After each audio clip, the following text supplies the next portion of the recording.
со каква порака ќе отидете, ќе однесете некаков документ кај Ковачевски. Во Македонија многу се шпекулира дека има некаков анекс договор, некаков договор во однос на постојниот. Не, отивам просто с конструктивен тон, с готовност да почнем да работиме заедно.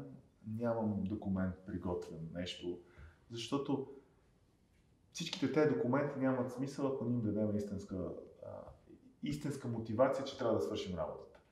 Аз предлагам документите да ги оставим като втори, след като първата част почнем да има нещо, за което да напишем следващия документ. Защото иначе опасността е пишем едни документи и после какво от това.